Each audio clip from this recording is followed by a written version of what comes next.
buenas noches. Un gusto poder compartir con ustedes los análisis que hemos preparado para usted en esta noche, que sin duda alguna damos seguimiento también a algunos temas, como por ejemplo a la situación con los guardias de seguridad que pues están siendo señalados de agredir a 2 menores de edad. Este será uno de los temas que estaremos abordando con Julio Talamonti. Y saludo, por supuesto, a mi compañero de fórmula. ¿Cómo estás, Julio? Buenas noches. Bien, Sandy, me da mucho gusto saludarte a ti, como todas las noches, completamente en vivo acá por TN23, su programa La Medida. Un honor saludarle a usted. Ya Sandy nos decía uno de los temas. El otro, 175 años de condena para César Montes por lo que sucedió allá en el Estorizabal hace aproximadamente 3 años. Y digamos como último tema de análisis, el enfrentamiento en la Quinta Samayoa, Mercado San José, entre policías y vendedores. Ahora, ¿te parece si averiguamos qué tenemos en el plano internacional? Así es, porque Andrés Estrada nos estará presentando lo que está pasando a nivel internacional, que siempre marca pues una tendencia y por supuesto siempre llama la atención. Correcto. Las polémicas que se van generando. Vaya, si no. Hola Andrés, buenas noches. Andrés, ¿cómo estás? ¿Qué tal? Feliz noche, Julio, Sandy, un gusto estar con ustedes, con la audiencia. Hoy, después de 2 semanas de silencio, finalmente se reiniciaron conversaciones entre Ucrania y Rusia. Y bueno, hay promesas de Rusia que son recibidas con escepticismo por parte de Occidente, y el presidente peruano no lleva ni siquiera 1 año como presidente y ya por 2 veces se ha salvado de ser destituido por el Congreso. Más adelante ampliaremos estos temas. Está interesante el panorama internacional también, Julio. Correcto. Así que, ¿qué te parece si iniciamos con el análisis y conocemos entonces a detalle estos 3 temas que tenemos para usted? Me parece bien. Comenzamos.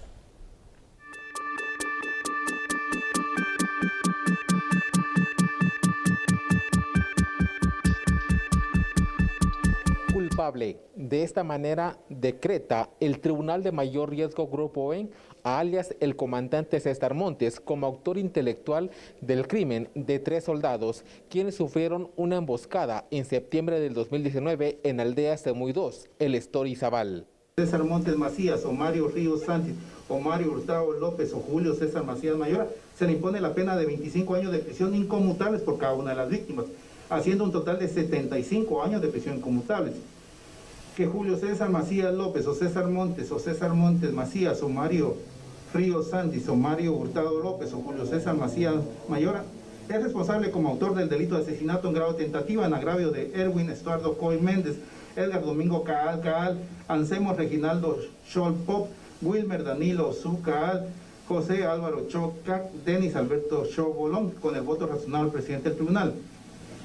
18. Por tal delito a Julio César Macías López, o César Montes Macías, o Mario Ríos Sánchez, o Mario Hurtado López, o Julio César Macías Mayora, se le impone la pena de 16 años y 7 meses de prisión inconmutables por cada una de las víctimas, siendo un total de 100 años de prisión inconmutables. En este juicio fueron sentenciadas 8 personas con pena de prisión de 16 a 175 años de prisión inconmutable. A criterio del tribunal, durante el juicio, el Ministerio Público logró demostrar que los 9 integrantes del Ejército de Guatemala fueron emboscados, perseguidos y atacados con arma de fuego, a pesar que ellos habían entregado las armas. Contra los soldados para desarmarlos y les quitaron las armas, y los soldados salieron huyendo, y dentro de los que persiguieron está Oliverio Coy. En la entrevista 7-8 es contesta al indicar que desarmaron a los soldados y los empezaron a correr y disparar en contra de los soldados, lo cual es coincidente con las heridas de proyectil de arma de fuego que tienen los soldados sobrevivientes. Los jueces revocaron 4 libertades condicionales y ordenaron el reingreso de estas 4 personas acusadas y culpables del delito de asesinato a una prisión para el cumplimiento de la condena del caso Semuy 2. Con imágenes de Josué David Arocha, un reporte de Hugo Morales. Bueno, ahí lo tiene usted. Definitivamente esto ha sido una situación bastante ejemplar, ¿no? César Montes ha sido condenado a 175 años de privación de libertad por este delito que implica la muerte de 3 miembros del Ejército de Guatemala. Y ahora, Sandy, aquí solamente empieza otro largo camino en el proceso penal que va a llegar seguramente a que César Montes, en el espacio de los 10 días que tiene precisamente derecho, presente la apelación especial. Pero bueno, creo que es una primera victoria para la justicia guatemalteca. Definitivamente, Julio, porque hay que comprender, y quisiera entonces que pudiéramos aclarar este punto, ¿no? Sí. No solamente cuando se da una sentencia en un caso ya sea absolutoria o condenatoria, es que ahí finaliza. Hay otros recursos que caben también dentro del mismo para que tanto el acusado como en este caso la parte acusadora pueda pues replantear la situación y que el tribunal o un juez pueda reconsiderar también la decisión. Y este es el proceso que inicia ahora. Y los posibles escenarios. Claro. Tú tienes toda la razón. Aquí terminó la primera instancia, ¿no? Entonces, en este caso vamos a pasar a la segunda instancia del proceso penal guatemalteco. En un plazo de 10 días, como hay una parte que seguramente no está conforme con la resolución del juez, que en este caso es una sentencia condenatoria a 175 años de privación de libertad, la defensa de César Montes, la defensa técnica, lo que va a hacer es presentar un recurso que ya no puede ser solo de apelación. Esto es muy grave, es de apelación especial. Tiene que irse por cuestiones que marquen algún tipo de vicio, pero en el fondo del proceso, ¿no? Tendrán que buscarlo. ¿Qué es lo que va a pasar allí? La sala va a conocer y hay dos posibilidades. O la sala ratifica lo que en primera instancia se hizo y es la condena de 175 años, o si de verdad hay algún vicio, alguna situación que le cause duda a la sala, dos cosas: anula esa sentencia o manda el reenvío, ¿verdad? Que es volver a repetir el juicio oral y público. Supongamos que lo ratifica, porque en la repetición del juicio oral y público puede pasar cualquier cosa. Lo ratifica y un último recurso, se llama recurso de casación, lo conoce la Corte Suprema de Justicia y allí lo que se determina es simple y sencillamente ya no hay nada más que hacer, más que ir a la Corte Celestial y pedirle a César Montes que termine de cumplir su condena. Vamos a ir con unos datos para ir también aclarando y ampliando la información sobre este proceso y sobre el caso en sí. Julio, ¿te parece? Vaya, está muy bien, claro que sí. Sandy César Montes fue sentenciado por dos delitos, básicamente el de asesinato y asesinato en grado de tentativa. Esto es bastante grave, ¿no? Además es señalado de ordenar literalmente la emboscada, en la cual, como tú recordarás y los televidentes también, en la aldea Semuy 2, ubicado en el Estorizabal, allá en el año 2019, hubo como saldo de este ataque 3 soldados, 3 infantes de marina que murieron y 3 heridos, por eso la tentativa de asesinato. Y si nos permite, Sandy, a través de los siguientes datos que vamos a ver también ya preparados por nuestra producción, hay otra información que tenemos que brindar. Y en este caso es lo siguiente, ¿no? El 10 de octubre del 2019, César Montes entonces fue arrestado en el estado de Guerrero, México, y después fue trasladado hacia Guatemala, donde fue recluido desde ese momento en la cárcel militar de Matamoros. ¿Qué pasó? La figura de César Montes, para muchos idolatrada y para otros odiada, es un guerrillero. Y como guerrillero realmente lo que hizo fue ser parte de ese conflicto armado interno. Decidió operar después en departamentos como Izabal y como San Marcos, pero trasladó su forma de operar y organizar, como si todavía siguiera en la guerra de guerrillas, a la gente en Izabal, en el municipio del Estor, y tiene una serie de acusaciones en su contra. Este es el perfil del ahora hallado culpable como criminal, César Montes.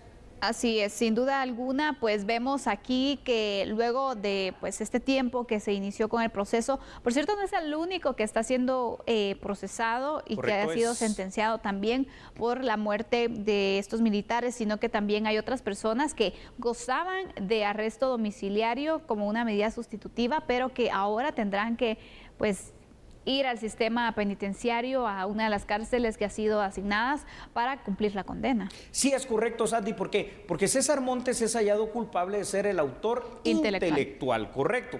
Pero él no pudo actuar solo, no lo pudo solo pensar. Hay toda una planificación que se le atribuye a César Montes. Tuvo también cómplices que actuaron en su calidad de autores materiales de este hecho y otros que facilitaron precisamente la consecución del mismo. Y es por eso que al final de cuentas son 8 personas las que fueron juzgadas en este caso, ¿no? Y todos hallados culpables.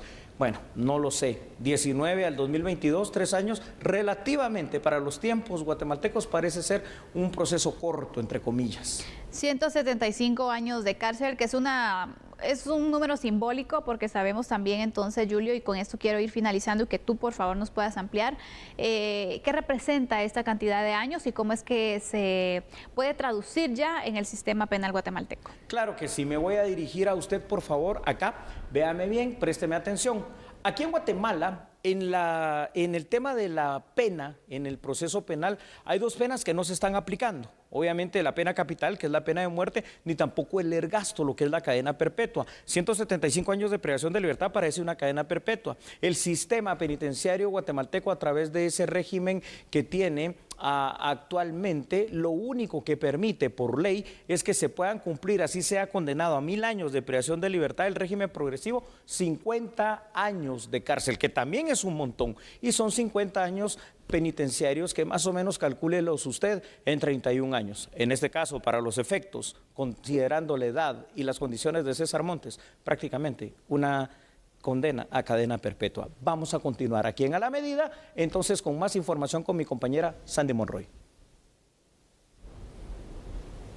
Así es, porque Fuerzas Combinadas de Guatemala están en alerta para poder de esta forma proteger las áreas fronterizas ante el posible ingreso de pandilleros. Esto luego que la Asamblea de El Salvador decretara un régimen de excepción. Aquí le ampliamos entonces las acciones que se estarán implementando. El ministro de Gobernación ordenó fortalecer las acciones en las fronteras con El Salvador para prevenir el ingreso de mareros tras el decreto de estado de excepción en ese país. Junto a la Policía Nacional Civil participan elementos del Ejército de Guatemala que realizan operativos en puntos ciegos de la frontera. El ministro de Gobernación indicó que buscan evitar la migración de mareros que intentan escapar del territorio salvadoreño y esconderse en Guatemala para continuar cometiendo diversos delitos. Hay varias operaciones que mantiene la Policía Nacional Civil. Sin embargo, la que hoy nos absorbe la atención es un plan de operaciones con puntos de control a nivel nacional, principalmente con el esfuerzo enfocado en los departamentos que hacen frontera con nuestro hermano país de El Salvador, debido a las operaciones en contra de las pandillas en El Salvador, debido al estado de excepción que se ha impuesto en este hermano país. Entonces, nosotros estamos cubriendo las rutas principales, algunos puntos ciegos en la frontera, para evitar que estos grupos de pandillas pues se vengan para nuestro país, se vengan a ocasionar problemas y intranquilidad para los guatemaltecos. Los operativos se han incrementado en los departamentos de Jutiapa y Chiquimula. La cooperación entre la Policía Nacional Civil de Guatemala y la de El Salvador ha logrado que durante el 2021 fueran detenidos en Guatemala 91 pandilleros que cometieron delitos en El Salvador, y en el presente año ya van 20 detenidos.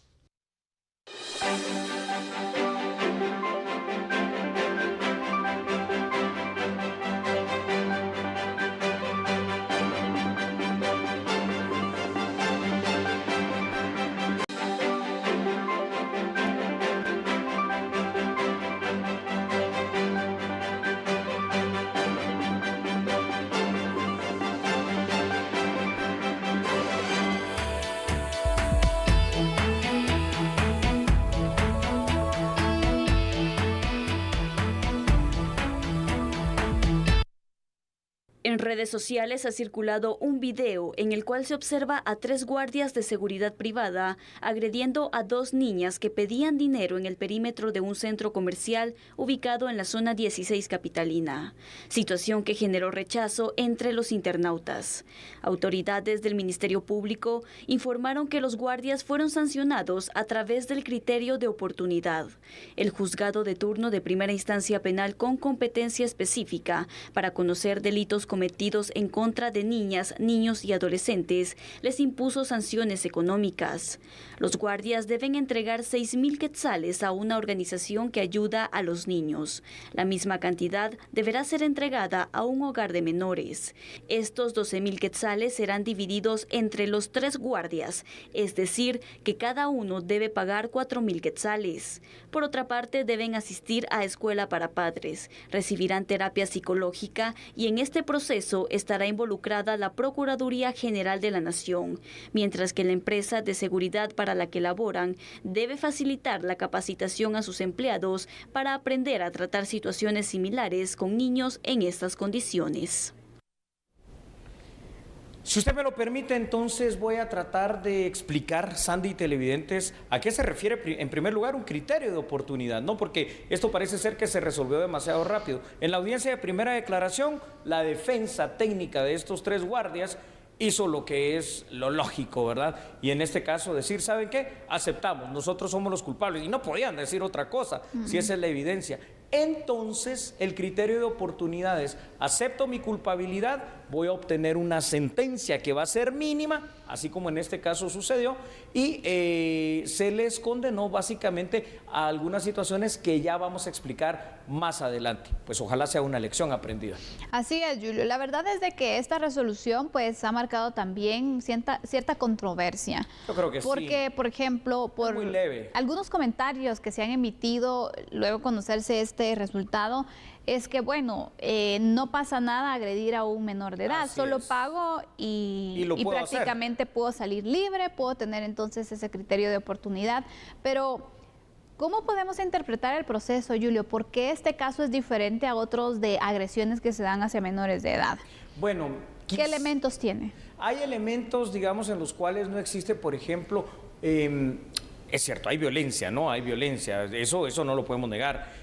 Lo que no hay es otro tipo de maltratos como una explotación, por ejemplo, laboral, una explotación de servidumbre, una situación de explotación sexual, pornografía infantil y otras cosas, lo cual no le quita ni atenúa esta situación. Es decir, yo soy del criterio que quizás sí, definitivamente hubiese sido más severo, más drástica esta sanción para que marcara un precedente. Sin embargo, también tratando de rescatar lo bueno dentro de esta cuestión es que se logró hacer algo que ahora esperemos sirva de aliciente y como un ejemplo, ¿no? Para que esto no vuelva a pasar. Pero la verdad que también el mensaje visto del otro lado termina siendo no del todo positivo. Pago 2,000 quetzales y puedo agredir a un menor. O sea, es prácticamente eso lo que estás diciendo, ¿no? Sin embargo, pues hay que entender que fue la viveza y la inteligencia de la defensa técnica que ellos tuvieron. Julio, por ejemplo, en este caso sabemos que también dentro de la sentencia que se da o de la resolución final está que tienen que ser capacitados para el tema de la atención hacia menores de edad, y también se habla de la empresa que tiene que pues dar capacitación no solo a ellos sino al resto de agentes, Julio. En este punto, por ejemplo, ¿qué pasaría si uno no se cumple con la capacitación, o si se da pero incurren en este tipo de actuaciones? ¿Qué pasaría con ellos? Bueno, número 1, veo bien difícil, bien complicado el que se le pueda dar seguimiento por parte de los 4 juzgados de ejecución apenas que tenemos aquí en Guatemala de que se cumplan estas medidas. Y ellos no tienen tampoco la obligatoriedad de hacerlo saber. Y si vuelven a incurrir en algo así, pues ya serían reincidentes y en este caso no tendrían este tipo de beneficios. Como sea, veo débil la situación. Y lo voy a explicar, si tú me lo permites, con datos para darle este sustento legal a lo que estamos hablando, ¿no? Partamos nuevamente diciendo que el criterio de oportunidad en esencia consiste en que los culpables acepten la comisión de un delito o de una falta, y esto es lo que ayudó a los agentes de seguridad que agredieron a estas 2 niñas a evitar literalmente la prisión. Sin embargo, se les impuso una sanción económica que al final de cuentas termina siendo en concreto de 4,000 quetzales para cada uno de ellos, que la tendrán que hacer efectiva en los próximos días en un hogar de niños y en una fundación. También es una orden del juzgado pertinente que reciban lo que tú decías, apoyo necesario en la denominada escuela para padres, que generalmente a la que mandan los jueces es a la que se celebra en el bufete popular de la Universidad de San Carlos, acá en la zona 1 y 9ª avenida, ¿verdad?, de esta ciudad capital.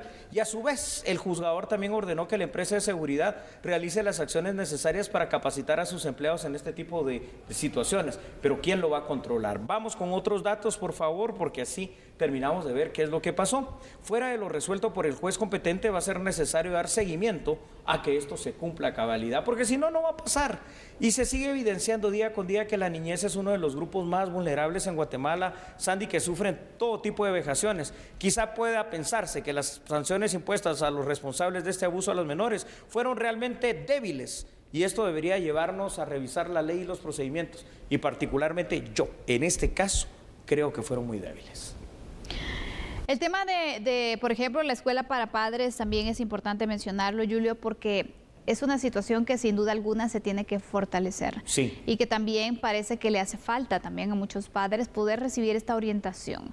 Porque uno de los agentes de seguridad privada indicaba que tenía hijos y que también entonces pues llama la atención el actuar que se realizó. Pero aparte también es pues la capacitación que se le da a los guardias del tratamiento hacia las distintas personas, pero especialmente a la niñez, a grupos vulnerables, Julio, que al final si tú no sabes entonces qué hacer ante diversos escenarios, pues lejos de respetar sus derechos los puedes violar, puedes verte en complicaciones como este caso que hoy sienta también un precedente, y ojalá de que las empresas de seguridad privada estén analizando este caso y que puedan entonces prever situaciones como estas. Bueno, no ha pasado en mi empresa, pero ¿y si pasa? Las repercusiones que puedo tener. Entonces mejor prevengo, mejor capacito a mi personal, y por cualquier circunstancia que se salga de control, bueno, puedo demostrar que ya los capacité y que ellos en teoría pues son los responsables, ¿no? Ya son ellos. Antes de darle un arma y un uniforme a cualquier agente de seguridad privada,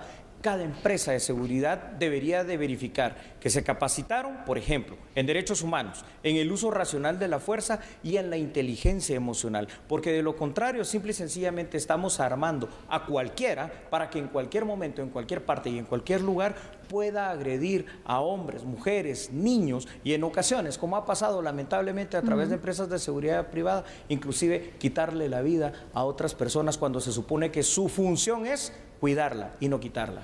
Así es como rápidamente se emite pues una resolución en este caso que se registró entonces hace muy pocos días, donde los guardias de seguridad privada aceptaron esa responsabilidad, se les dio un criterio de oportunidad en el cual también tienen ciertos compromisos que deben cumplir para poder de esta manera pues evitar que se puedan complicar también su situación legal. Así que esto fue lo que decidió el juez a cargo. Vamos a conocer otras noticias. Es correcto, y en este orden de ideas, hoy todas aquellas personas, aquellos profesionales del derecho que son aspirantes a ser el próximo fiscal general de la República y jefe del Ministerio Público, se sometieron a las denominadas pruebas, en este caso psicométricas. ¿Y qué es lo que estas pruebas hacen? Pues dan a conocer sus actitudes y sus aptitudes en cuanto a lo que son como persona y su conocimiento también jurídico de cada uno de los postulantes. Así que aquí está la información. Los 15 candidatos para fiscal general del Ministerio Público realizaron las pruebas psicométricas como parte del proceso que señalará la personalidad y competencias de cada participante, y aunque no tendrán ponderación como tal, sí se referirá la idoneidad de los postulantes para el cargo. Las pruebas psicométricas consisten de dos partes, una prueba de personalidad, una prueba de competencias, y fueron desarrolladas por la Universidad del Valle de Guatemala. Los resultados de las pruebas el mismo día de hoy serán entregadas por la Universidad del Valle en la sede de la comisión.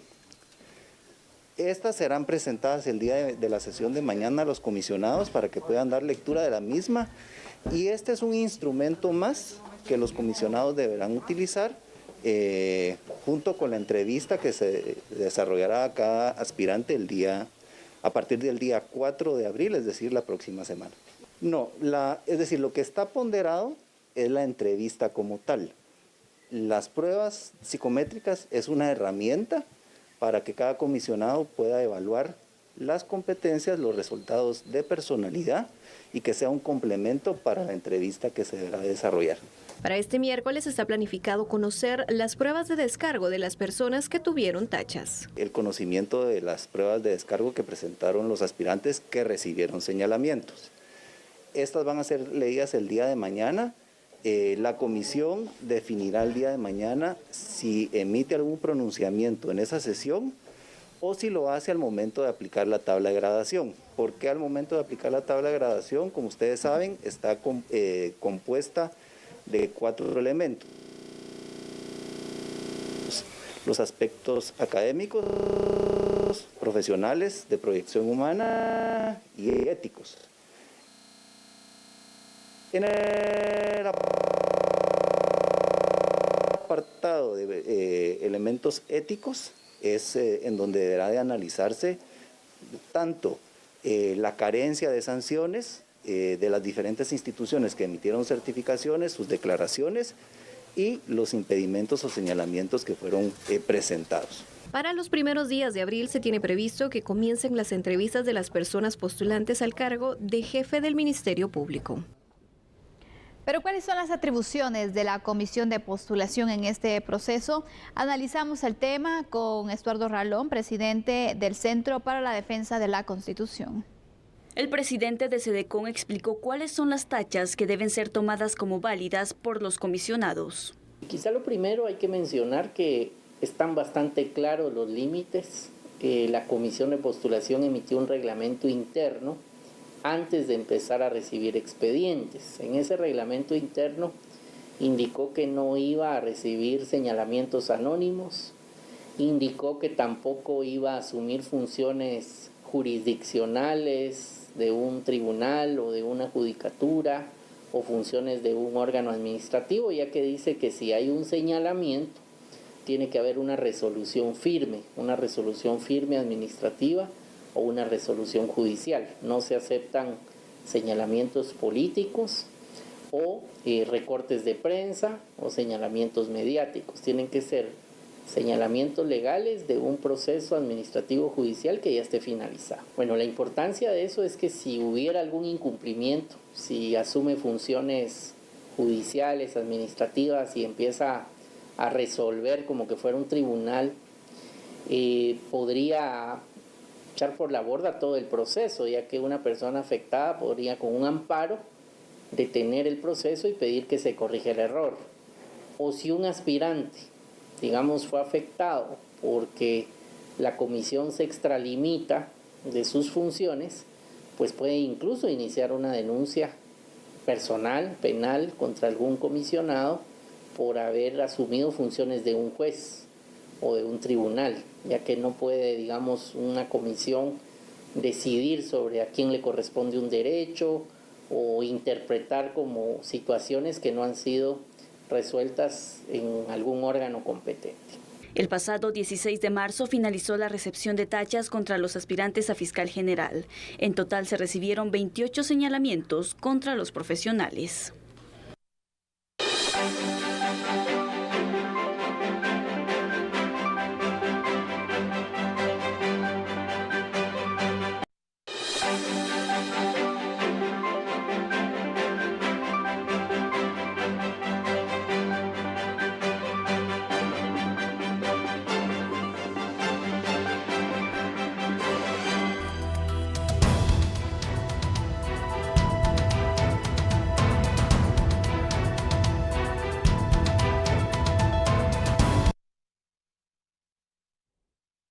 Bueno, esta es una situación que se dio lamentablemente el día de hoy. Estamos hablando del contrabando y estamos hablando de un contexto que no es extraño, televidentes y Sandy. En el mercado San José han pasado muchas cosas y hoy no se pudo realizar un decomiso por parte de la Policía Nacional Civil, pues se enfrentaron a ellos con piedras y con palos. Una cosa dramática. Vamos a ver la información.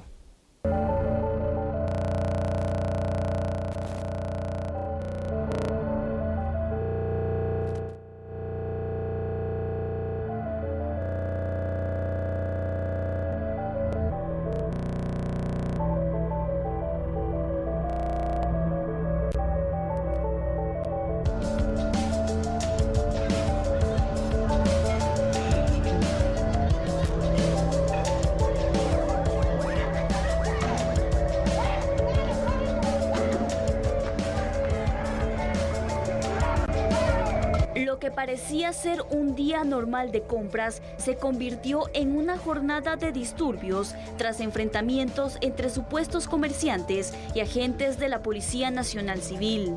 En horas de la mañana de este martes, autoridades realizaron una diligencia en un inmueble ubicado en la 6ª calle y 13 avenida de la colonia Quinta Samayoa, zona 7 capitalina, en donde se decomisó producto de contrabando. Esto molestó a los supuestos comerciantes del lugar, quienes con gorros pasamontañas, palos, tubos y piedras atacaron a los uniformados. Rápidamente llegaron agentes antimotines, quienes lanzaron gas lacrimógeno para dispersar a los inconformes.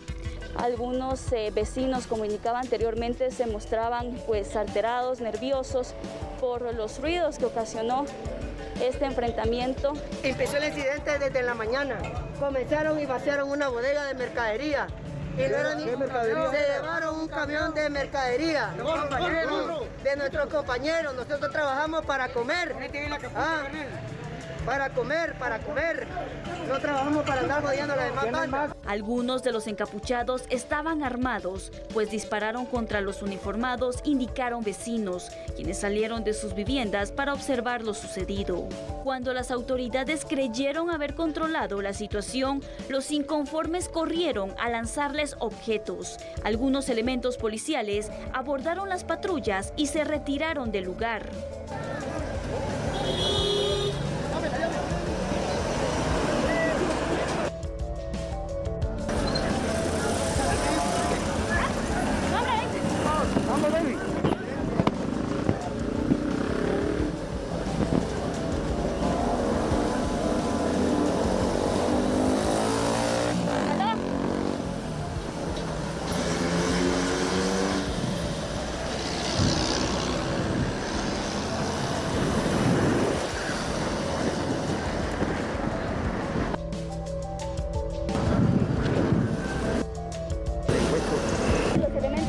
Antimotines pretendían retirarse del mercado de la colonia de la Quinta Samayoa.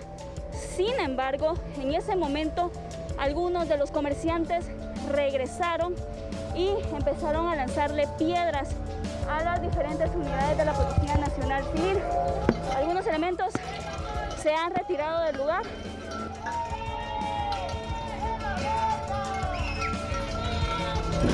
Minutos después, los agentes dialogaron con representantes de los comerciantes, quienes levantaron las medidas de hecho.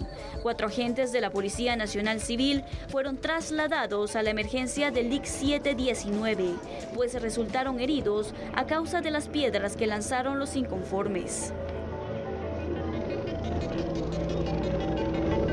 Las imágenes definitivamente valen muchísimo más que 1000 palabras, así que voy a pedirle por favor a nuestra producción, Sandy, si me lo permites, que vamos a ver los datos que hemos preparado precisamente para este tema, ¿no? Una situación bastante dramática. Se estima, Sandy, que hay un ingreso anual en temas de contrabando de más de 25.000 millones de mercadería. Esta es una situación verdaderamente, no sé, dramática, diría yo.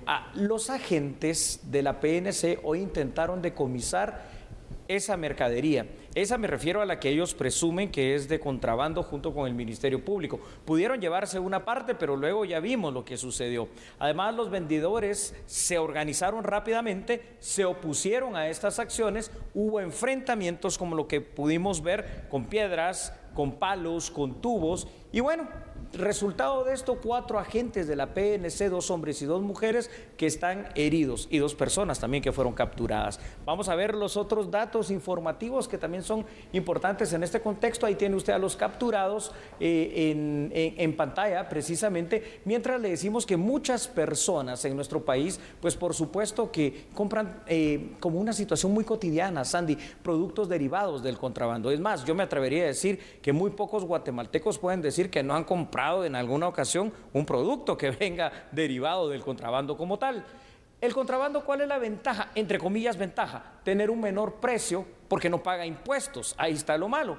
Ahora, puede representar también el contrabando un riesgo a la salud del consumidor, pero aparte de que constituye un delito penal, ¿cómo se le explica a la gente en un país con tanta falta de trabajo, de recursos y de oportunidades que no consuma el contrabando? Es bien difícil hacerlo, Sandy. Exacto, Julio, pero mira, ¿cómo controlas también situaciones como estas? Es decir, el reporte estaba y la investigación estaba de que en este lugar había mercadería de contrabando y en el intento de poder decomisar, porque obviamente ese tipo de mercadería no se puede tener, ocurre esto. Entonces, ¿cómo haces que se cumpla la ley? Bueno, hacer cumplir la ley es simple y sencillamente ir y ejecutar eso, demostrar en estos momentos a través del uso racional de la fuerza. No estamos hablando de la violencia, que realmente quién es el que manda en ese sentido. O sea, hay una orden de juez competente, tras una investigación conjunta de PNC y Ministerio Público, tienes que actuar. Es decir, ante esa situación, había que utilizar, como sí se hizo, las bombas de gas pimienta para poder dispersar a la gente, pero posteriormente llegar y cumplir y verificar con esos allanamientos. ¿Por qué? Porque el día de mañana o cualquier otro día que se quieran hacer los allanamientos, o el producto ya no va a estar allí, si de verdad es de contrabando, o simple y sencillamente van a ser recibidos de la misma manera. Lo único que das es muestra de debilidad y muestra precisamente de esa anomia que tiene el Estado de Guatemala. Exactamente. Entonces, por ejemplo, ¿qué pasa o cómo podemos interpretar esta situación que en otros mercados o en otros comercios también se tenga mercadería de contrabando? De ver esta situación, entonces, en cada uno de los operativos se va a recibir con agresión a los policías, o cuál va a ser el actuar también, es decir, porque hoy se queda un precedente. Entonces. Ahí está, hoy se marcó un precedente, y al marcar ese precedente, que por supuesto es un precedente negativo, claro, donde, mira Sandy, ya no solo para el contrabando, para muchas cosas se ha hecho correr a la PNC, entonces se están marcando esos precedentes que son negativos. Yo entiendo que hay cuestiones de derechos humanos, pero fuera de los derechos humanos hay también un uso racional de la fuerza y un poder coercitivo del Estado. La ley es la ley y hay que cumplirla. Entonces, si la gente se organiza para oponerse, te repito, no sé si todavía estarán funcionando las ballenas que lanzan agua a presión, no es un arma letal, el gas pimienta tampoco es un arma letal, pero tienes que llegar con un contingente tan fuerte como cuando vas a hacer, por ejemplo, una requisa a una cárcel, que logras hacer la requisa, porque de lo contrario pierdes espacio, pierdes tiempo, pero por sobre todo pierdes la autoridad. Exactamente, Julio. Aquí hay algunos comerciantes que indicaban que pues su producto era legal, que no entendía por qué estaba sucediendo esta situación. Que lo demuestren también. Es que a eso vamos, Julio. Por ejemplo, no creo que todos los comerciantes en este mercado tengan productos de contrabando, tengan productos ilegales. Es correcto. Pero recordemos, las leyes y los castigos fueron creados para quienes las transgreden. Es decir, si usted está actuando bien, si usted está actuando en la legalidad, pues bueno, no tiene por qué temer. No tiene por qué temer. No tiene por qué temer y no tiene por qué oponerse. Y no tiene también por qué estar, digamos, alentando este tipo de situaciones. Entonces, ya la actuación propia, ¿no?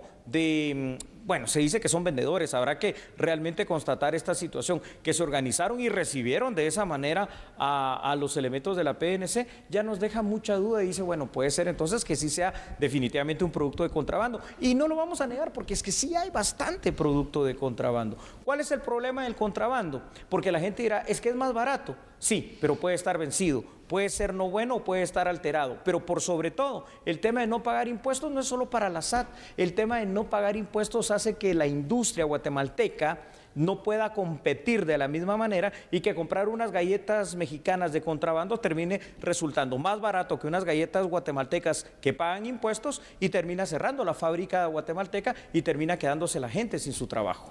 Exactamente. Por eso es muy importante también el seguimiento que se da, porque hay personas que obviamente han denunciado y han hecho el llamado a que se realicen acciones en contra del contrabando, y esta es una de ellas que se realiza, un seguimiento legal que se hace por este mismo tema, y vemos entonces la reacción, ¿no? ¿Cuál será el seguimiento que se le dará también a esta situación? Porque esto llama la atención, la oposición que se provoca y la reacción entonces de los comerciantes también. Hay que hacer cumplir la ley. El punto es cómo ejecutar estas operaciones para erradicar así el contrabando, los productos ilícitos, que recordemos que el riesgo es que no pagan impuestos. El riesgo es que no pagan impuestos, el riesgo es que le puede hacer a usted mal en su salud porque de pronto ya están vencidos y se alteró la fecha o se borró la fecha de vencimiento o se alteró colocándole alguna otra situación. Pero fuera de esto, y este ya mensaje es para las fuerzas de seguridad, no se puede seguir en este camino, porque al retroceder ante cualquier situación, en un estado de sitio, en una situación de una manifestación, en un bloqueo y ahora en un tema de allanamientos, bueno, se está perdiendo de verdad la autoridad de la cual ustedes están investidos. Así que vamos a continuar aquí en A la Medida con más información. Así es, Julio, porque vamos a cambiar de tema. De hecho, la Corte de Constitucionalidad anuló la elección de Gloria Porras como magistrada constitucional y ordenó que se repita la elección. Los magistrados de la Corte de Constitucionalidad anularon este 29 de marzo la designación de Gloria Patricia Porras Escobar como magistrada titular ante esa máxima corte. Los togados en la resolución ordenaron al Consejo Superior Universitario de la Universidad de San Carlos repetir el proceso de elección desde la convocatoria. La designación de Gloria Porras como magistrada titular de la CC fue impugnada, alegándose que la ley establece que la votación debe ser secreta, un extremo que no fue cumplido por el Consejo Superior de la USAC. La CC ordenó dejar sin efecto el procedimiento que realizó el Consejo Superior Universitario de la Universidad San Carlos de Guatemala para la designación de la abogada Gloria Patricia Porras Escobar como magistrada titular ante la Corte de Constitucionalidad para el periodo 2021-2026. Además, el fallo agregó que la designada no cumplió con uno de los requisitos establecidos en la convocatoria relacionado a la docencia universitaria. El Consejo Superior Universitario de la USAC deberá repetir el proceso en un plazo de 20 días hábiles, contando a partir de la fecha de notificación de la resolución de la CC.